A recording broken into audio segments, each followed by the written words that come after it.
Shalom. Halo. Selamat pagi anak-anak.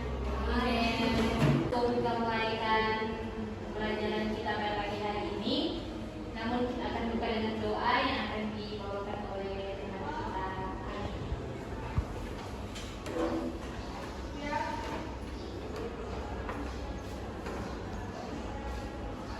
Terima kasih buat teman kita Agta. Pada saat ini memang pakai aksen Ana, Gir, Yoti. Jadi semua hari ini hadir kan? Oke, baiklah, kita akan mulaikan pembelajaran kita pada pagi hari ini dengan materi keadilan dan perdamaian dalam keluarga. Ada yang bawa Alkitab di sini?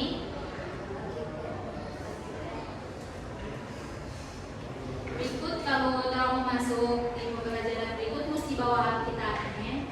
Jangan kebiasaan bawa cuma pakai Alkitab melalui HP.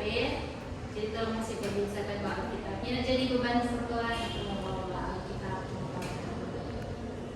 Jadi bacaan Alkitab kita pada pagi hari ini terdapat dalam Yesaya 57 ayat 2.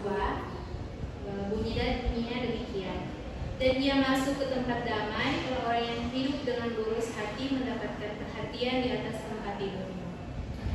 Kemudian dalam Matius 5 ayat 9 sampai ayat 10, berbahagialah orang yang membawa damai, karena mereka akan disebut anak-anak Allah. Matius 5 ayatnya yang ke-10, berbahagialah orang yang dianiaya oleh sebab kebenaran, karena mereka yang punya kerajaan surga. Nah, jadi di sini anak-anak, dalam kebutuhan terhadap keadilan dan perdamaian, memang akan menjelaskan apa itu keadilan. Keadilan ternyata memiliki beberapa arti, yakni adil, tulus, benar, dan tidak salah. Secara hakiki, adil pada diri sendiri adalah sesuatu yang harus dipenuhi sebagai kewajiban yang telah menjadi haknya dalam hubungan dengan hidup. Kemudian, sedangkan perdamaian berasal dari kata damai yang bisa berubah persepsi sesuai waktu dan budaya. Dalam masyarakat luas, orang-orang memahami istilah damai dan implikasi-implikasinya melalui berbagai pandangan atau banyak orang dan mungkin juga diri kita sendiri. Memahami perdamaian secara sederhana sebagai suatu situasi keadaan di mana tidak ada konflik atau tidak ada perang, namun kenyataannya tidak sesederhana itu. Konsep damai ini sebenarnya memiliki dua pemahaman, yaitu konsep negatif dan kedua konsep positif. Dan kemudian ada meneladani Tuhan. Di sini orang Kristen adalah pembawa damai dan sahabat bagi dunia.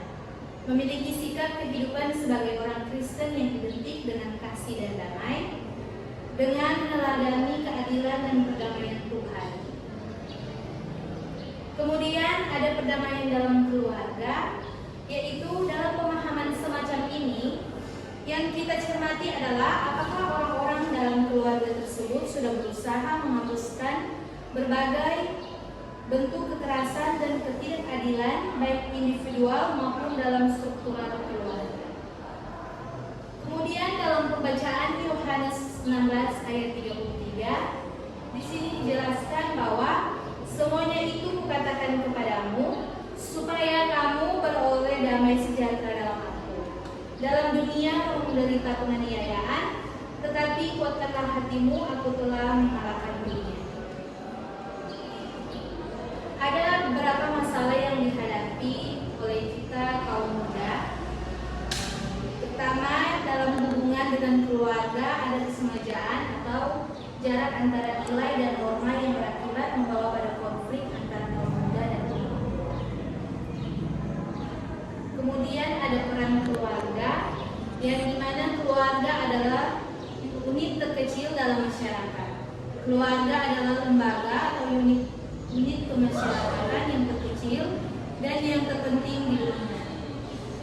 Disebut demikian karena keluarga menentukan tinggi rendahnya mutu kehidupan masyarakat dan negara termasuk gereja. Ada pula kekuatan gereja, bahkan suatu bangsa sangat ditentukan oleh keluarga yang menjadi warganya. Apabila pimpinan keluarga itu terdiri dari keluarga-keluarga yang sehat jasmani maupun sehat rohani, dan bertanggung jawab, maka bisa dipastikan bahwa gereja bahkan negara akan menjadi lembaga yang sehat dan kuat.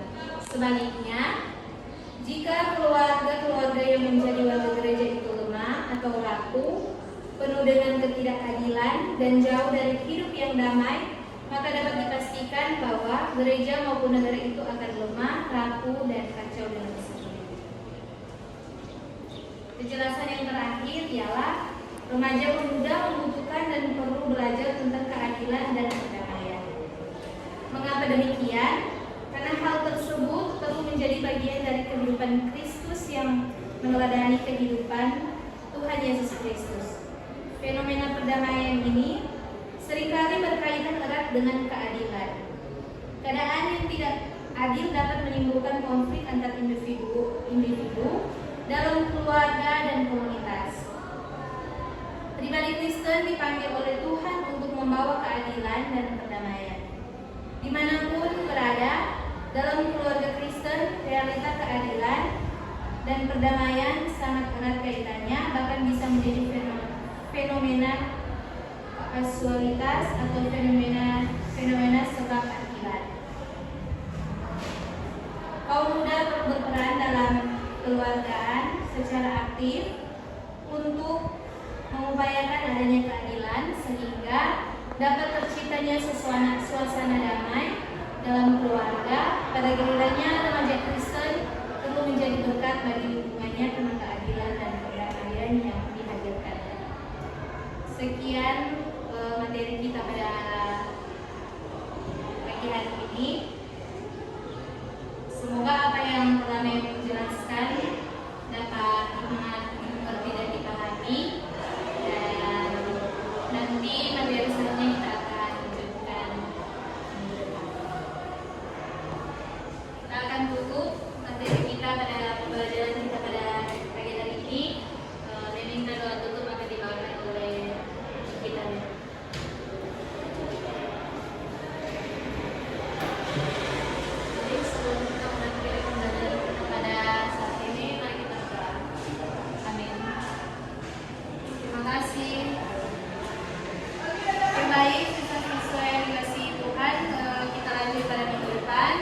Terima kasih dan selamat pagi.